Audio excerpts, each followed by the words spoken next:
નમસ્તે મિત્રો, તુલા રાશિના લોકો, આજે હું તમને એક ખૂબ જ મહત્વપૂર્ણ વાત કહેવા માંગુ છું અને હું તમને વિનંતી કરું છું કે તેને સાંભળીને અધવચ્ચે છોડી ન દો, કારણ કે આજે હું જે કહી રહ્યો છું તે તમારા હૃદયને સીધું સ્પર્શી જશે અને આ સત્ય પણ છે.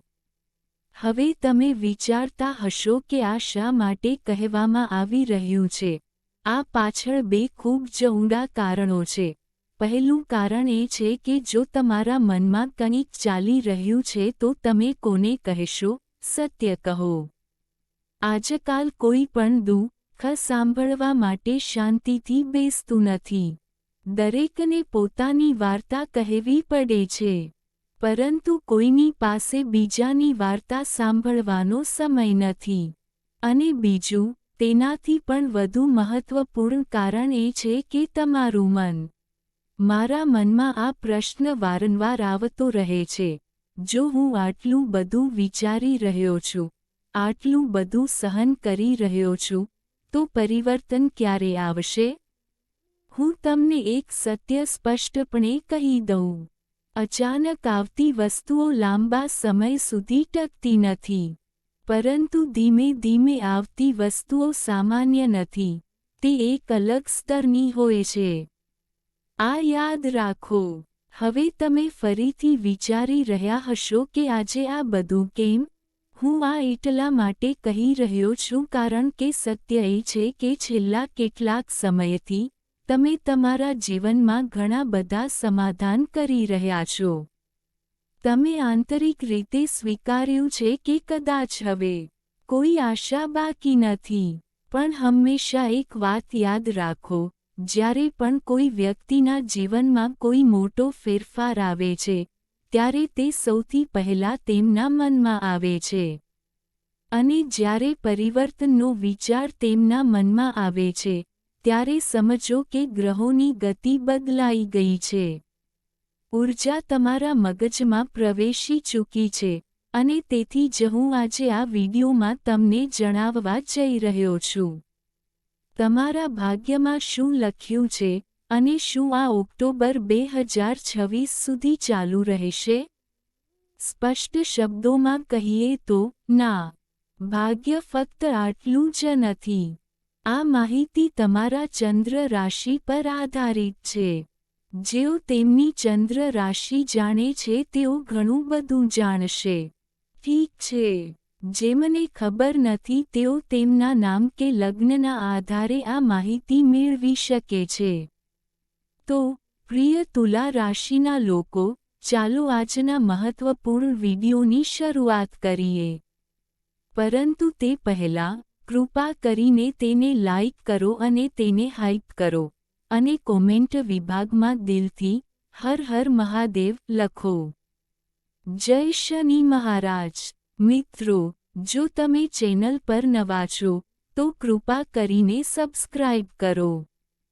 હવે, તુલા રાશિના લોકો, સૌ પ્રથમ, મારો મુદ્દો સમજો.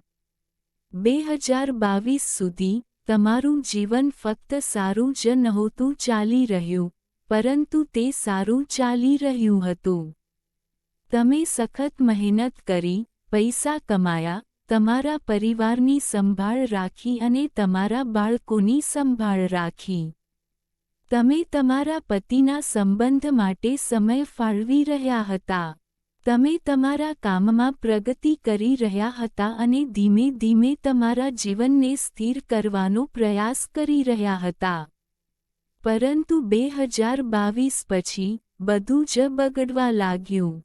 દેવું વધ્યું, સંબંધોમાં ખોટા નિર્ણયો લેવામાં આવ્યા, અને લગ્ન કે ભાગીદારીમાં સમસ્યાઓ ઊભી થઈ. વ્યવસાયમાં વિશ્વાસ ઓછો થવા લાગ્યો. અને સત્ય એ છે કે, તમે પણ કેટલાક ક્ષેત્રોમાં ભૂલો કરી. તમે ખોટા લોકો પર વિશ્વાસ કર્યો. તમે સંભાળી શકો તેના કરતાં વધુ જવાબદારી લીધી. તમારું મન મૂંઝવણમાં મુકાઈ ગયું, અને ખોટા લોકોએ તેનો લાભ લીધો. આ બધાને કારણે, આજે તમારું મન થાકી ગયું છે. તમે સખત મહેનત કરી રહ્યા છો પરંતુ પરિણામો દેખાતા નથી. અને આ જ કારણ છે કે તમે અંદરથી પરેશાન છો. પણ બહુ ઓછા લોકો એક વાત જાણે છે.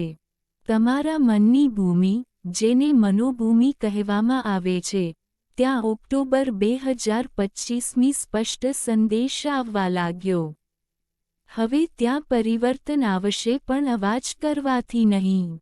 ઓક્ટોબર 2025માં, જ્યારે શનિ મીન રાશિમાં પહોંચ્યો અને કેતુ સિંહ રાશિમાં પહોંચ્યો, ત્યારે શિકેતુનો એક ખાસ શશાષ્ટક યોગ રચાયો. આ યોગને ઘણીવાર જ્યોતિષમાં સૌથી અશુભ યોગોમાંનો એક માનવામાં આવે છે. પરંતુ જ્યારે મેં તેને ઊંડાણપૂર્વક સમજ્યું, જન્માક્ષર પર સંશોધન કર્યું અને તેને વ્યવહારિક જીવન સાથે જોડ્યું, ત્યારે એક અલગ જ સત્ય પ્રકાશમાં આવ્યું. જ્યારે શશાષ્ટક યોગ મિત્ર રાશિ અથવા મિત્ર સાથે સંબંધિત છે, તે લગ્નની કુંડળીમાં રચાય છે અને જો આ યોગ જે ગ્રહ પરથી બની રહ્યો છે તે ગ્રહ સહાયક સ્થિતિમાં હોય, તો તે યોગની અસર 100માંથી લગભગ 80% હકારાત્મક દિશામાં જાય છે. હવે તમે સમજો છો કે આ યોગ તમારા જીવનમાં ઓક્ટોબર 2025મી રચાયો હતો, તો પછી પ્રશ્ન એ થાય છે કે હવે વિડિયો કેમ? પહેલું કારણ એ છે કે 5 ડિસેમ્બર પછી, શનિ તેના અસરકારક સ્વરૂપમાં સંપૂર્ણપણે સીધો થઈ ગયો છે અને બીજું, તેનાથી પણ મોટું કારણ એ છે કે આ ષડાષ્ટક યોગ ઓક્ટોબર 2026 સુધી તેના શિખર બિંદુ પર રહેશે કારણ કે આ સમય દરમિયાન શનિ ફક્ત તેની સ્થિતિમાં મજબૂત રહેશે નહીં પરંતુ મિત્ર ગ્રહ એટલે કે બુધના નક્ષત્રમાં પણ ગોચર કરશે. તેઓ કરશે. એટલા માટે મેં સ્પષ્ટપણે કહ્યું કે આ ઓક્ટોબર 2026 સુધીનો ભાગ્યનો હિસાબ છે. હવે, તુલા રાશિના લોકો, હું તમને એક પછી એક કહીશ કે આ સમયગાળા દરમિયાન તમારા જીવનમાં ખરેખર શું બદલાવ આવી રહ્યો છે. પહેલો ફેરફાર તમારા મનમાં આવી ચૂક્યો છે. તમે હવે નક્કી કરી લીધું છે કે કોઈ પણ સામાન્ય કામ તમારી ઊર્જાનો ઉપયોગ કરશે નહીં. એવું કામ જેનું કોઈ ભવિષ્ય નથી. એવું વ્યવસાય જેમાં આદરનો અભાવ હોય. અથવા એવી નોકરી જેમાં પ્રગતિનો કોઈ માર્ગ ન હોય. તમે હવે ત્યાં રોકાવાના નથી. ધીમે ધીમે, તમે તમારી જાતને તે બધા કામોથી અલગ કરી રહ્યા છો જે તમને આગળ વધતા અટકાવે છે. જ્યાં સખત મહેનત હતી પણ કોઈ ઓળખ નહોતી. જ્યાં સમય પસાર થઈ રહ્યો હતો પણ ભવિષ્યનું નિર્માણ થઈ રહ્યું નહોતું. આ પ્રક્રિયામાં ટીકા થશે. તમારે તમારા જીવનસાથી અને પરિવાર પાસેથી કેટલીક આર્થિક સમાધાન કરવી પડશે. અને સાચું કહું તો, તમે પણ આ કરી રહ્યા છો. તમારી અંદર જે આગ સળગી રહી છે તે બુસાઈ નથી. બસ હવે તેનો વ્યાપ વિસ્તરી રહ્યો છે. આ પહેલો મોટો નિર્ણય છે. તમે ધીમે ધીમે તે વસ્તુથી દૂર થઈ રહ્યા છો જે તમને વિનાશ તરફ લઈ જઈ રહી હતી અથવા તમારા જીવનને પાછું ખેંચી રહી હતી. તે ચોક્કસપણે ખરાબ લાગશે, પરંતુ આ યોગ્ય દિશા છે. તમે જે બીજો મોટો ફેરફાર કર્યો છે તે છે તમારા જીવનના નકામા વર્તુળને તોડવું. તમે તમારા મનને સંપૂર્ણપણે કાપી નાખ્યું છે. તે મિત્રો, તે સંબંધો, તે જોડાણો, જ્યાં બધું ખર્ચ વિશે હતું, જ્યાં ઉપકારના નામે તમારું શોષણ કરવામાં આવ્યું હતું.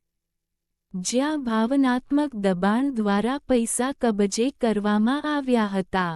આ બધું તમારા જીવનમાં હવે ટકશે નહીં. આ વર્તુળમાં કેટલાક એવા સંબંધો પણ શામેલ છે જ્યાં જીવનસાથીઓ વચ્ચે અસંતુલન હોય છે. જ્યાં એક કમાય છે જ્યારે બીજો માનસિક રીતે તેમના જીવનમાં ખલેલ પહોંચાડે છે. અહીં, તમે કાનૂની રીતે અલગતા નથી બનાવી રહ્યા, પરંતુ માનસિક અંતર બનાવી રહ્યા છો. તમે તમારી રીતે આગળ વધી રહ્યા છો અને તમે અન્ય સંબંધોથી સંપૂર્ણપણે દૂર થઈ રહ્યા છો. જુઓ, હું હંમેશા મીઠી વાતો કરી શકતો નથી. તે ગ્રહોના પ્રભાવ જેવું છે. મારી જવાબદારી છે કે હું લોકોને બરાબર કહીશ કે શું થઈ રહ્યું છે. તમને ગમે કે ના ગમે, આ સત્ય છે. હવે આગામી પરિવર્તન ખૂબ જ ખાસ છે. તમારી સલાહ લોકો માટે કામમાં આવવા લાગશે. લોકો તમારો અભિપ્રાય લેવા આવશે. કેટલાક એવા લોકો તમારા જીવનમાં પ્રવેશ કરશે જે તમને સાચી દિશા બતાવશે. તેઓ યોગ્ય સમયે યોગ્ય વાત કહેશે. 2022 પહેલાં, તમારું સારું વર્તુળ જે તમને સકારાત્મક દિશામાં લઈ જતું હતું તે ધીમે ધીમે ફરીથી સક્રિય થવા લાગશે. કેટલીક સ્ત્રીઓએ ખોટી જગ્યાએ લગ્ન કર્યા. કેટલીકએ મજબૂરીમાં પોતાની નોકરી છોડી દીધી. કેટલાક પુરુષોએ ખોટા સમયે પોતાની નોકરી બદલી અથવા વ્યવસાયમાં ઝંપલાવ્યું. હવે એ જ લોકો ધીમે ધીમે પાછા આવી રહ્યા છે. તમે તમારા જૂના બેલેન્સમાં પાછા ફરશો. અને સૌથી અગત્યનું, જ્યાં પણ તમારા પૈસા અટવાયેલા, સ્થિર અથવા અવરોધિત હતા, તે અચાનક છૂટા થશે, સંપૂર્ણપણે નહીં, પરંતુ સ્થિર રીતે. અને આ તે સ્થાન છે જ્યાં તુલા રાશિનું સાચું વળતર શરૂ થાય છે. હવે, બીજો એક મહત્વપૂર્ણ ફેરફાર જુઓ. જૂની સંપત્તિ પ્રત્યેનો તમારો દૃષ્ટિકોણ બદલાઈ ગયો છે. તમારા જીવનમાં અવરોધરૂપ બની રહેલી મિલકત વેચીને અથવા જેમાંથી આગળ વધવાનો માર્ગ અસ્પષ્ટ હતો, તમે વધુ સારા ઘર અથવા વધુ મજબૂત સંપત્તિ તરફ આગળ વધી રહ્યા છો. આ તમારા જીવનના સૌથી મોટા ફાયદાઓમાંનો એક છે. આગળની વાત ખૂબ જ સ્પષ્ટ છે. તમે સખત મહેનત કરીને પૈસા કમાવવાના છો. તમે હવે કોઈના પર આધાર રાખવા માંગતા નથી, ભાવનાત્મક રીતે કે આર્થિક રીતે. અને સૌથી મોટો ફેરફાર એ છે કે તમે માનસિક રીતે મજબૂત બની રહ્યા છો. જે સંબંધો તમને નબળા બનાવી રહ્યા હતા, જ્યાં તમારે ફક્ત તેમને સહન કરવા પડતા હતા, જ્યાં અન્ય લોકો તમારા મહેનતથી કમાયેલા પૈસાને નિયંત્રિત કરી રહ્યા હતા, તે હવે ત્યાં ટકવાના નથી. પછી ભલે તે સંબંધ હોય કે તમારા લગ્નજીવનનું કોઈ પણ પાસું જ્યાં કોઈ સંતુલન ન હતું. હવે તમે સ્પષ્ટ સીમાઓ નક્કી કરી રહ્યા છો. તમે કહી રહ્યા છો, કાં તો સુધારો થશે અથવા અંતર આવશે. અને આ ગુસ્સાવાળું નિવેદન નથી. આ કોઈ નિર્ણય નથી. આ સમયની જરૂરિયાત છે. અત્યાર સુધી સમય મુશ્કેલ હતો.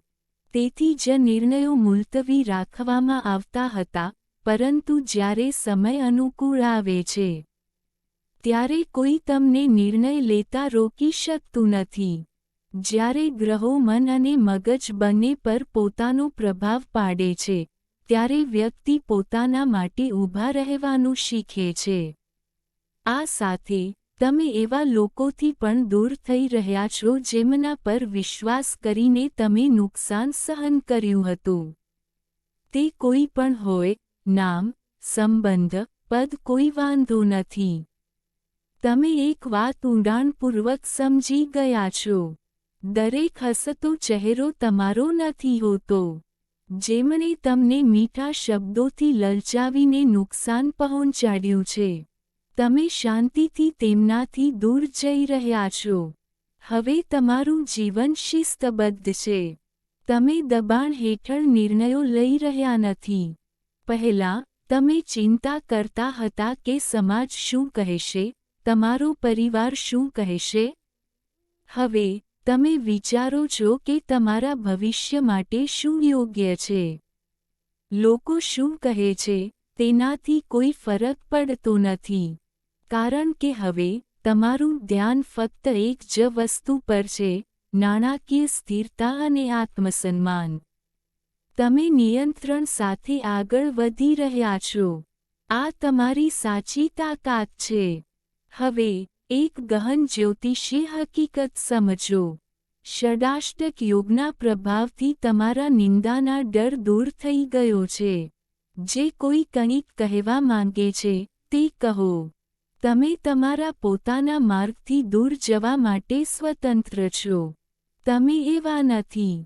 જે બાબતો તમને વિચલિત કરતી હતી, બિનજરૂરી ખર્ચ, દેખાડો, અથવા નકામી ઉતાવળ, હવે તમારા નિયંત્રણમાં છે. તમે તમારા પોતાના સ્વાર્થ અને ઈચ્છાઓ અનુસાર જીવવાનું શીખી રહ્યા છો. અને આ જીવનનો સૌથી મોટો નિયમ છે. જે દિવસે વ્યક્તિ પોતાના હેતુ માટે જીવવાનું શરૂ કરે છે, તે દિવસે તે બીજાના મંતવ્યોથી મુક્ત થઈ જાય છે. હવે તમારા સંબંધો પણ બદલાશે. તમે એવા સંબંધો જ બનાવશો જ્યાં તમને આદર અને ટેકો મળશે. જે લોકો વિદેશમાં નુકસાન સહન કરી રહ્યા હતા તેઓ ધીમે ધીમે નફાના સંકેતો જોશે. જ્યાં મિલકતના વિવાદો હતા, ત્યાં ઉકેલ આવશે. તમે તમારી જાતને મજબૂત બનાવશો. પછી તમે પરિસ્થિતિને તમારા પક્ષમાં કરવાનો પ્રયાસ કરશો. તમારા બાળકો સાથે સંબંધિત સંઘર્ષોમાં પણ, તમે હવે સંતુલન જાળવીને મક્કમ નિર્ણયો લઈ રહ્યા છો. ડરનું સ્થાન સ્પષ્ટતા લઈ રહી છે. તમે હવે ડર્યા વિના તમારા પોતાના નિયમો નક્કી કરી રહ્યા છો. સંબંધોમાં, સીમાઓ નક્કી કરવામાં આવી છે. તમે પુષ્કળ તકો આપી છે. હવે નહીં. તમે શાંતિથી એવા સંબંધો છોડી રહ્યા છો જે વિશ્વાસ અને પ્રામાણિકતાને પૂર્ણ કરતા નથી કારણ કે તમારું ધ્યાન હવે વિચલિત થશે નહીં. હવે ઉકેલોની વાત આવે છે. આ અસરને વધુ સંતુલિત કરવા માટે, સફેદ રંગનો ઉપયોગ કરો. હળવું ચંદનનું તિલક લગાવો. શનિવારે, પીળા ચંદનને પાણીમાં ભેળવીને શિવલિંગ પર અર્પણ કરો. પ્રાણીઓ પ્રત્યે દયાળુ બનો. આ મનને સ્થિર કરે છે. ઉપરાંત, જે લોકો તમને સારી સલાહ આપે છે અને તમને સાચી દિશામાં દોરે છે તેમની સાથે મજબૂત સંબંધો જાળવી રાખો. અને હંમેશા એક વાત યાદ રાખો, તમારી યોજનાઓ બધા સાથે શેર ન કરો. આનંદમાં વધુ પડતું બોલવું ક્યારેક હાનિકારક હોઈ શકે છે. સંતુલન એ તમારી સૌથી મોટી શક્તિ છે. આ પ્રવાહ ઓક્ટોબર 2026 સુધી ચાલુ રહેશે. બીજાઓ શું વિચારે છે તે ધ્યાનમાં લીધા વિના, તમારા માર્ગ પર રહો. નવી અને માહિતીપ્રદ માહિતી સાથે આપણે આગામી વિડીયોમાં ફરી મળીશું. સાથે, ત્યાં સુધી, સ્વસ્થ રહો, સંતુલિત રહો. આભાર. શુભેચ્છાઓ.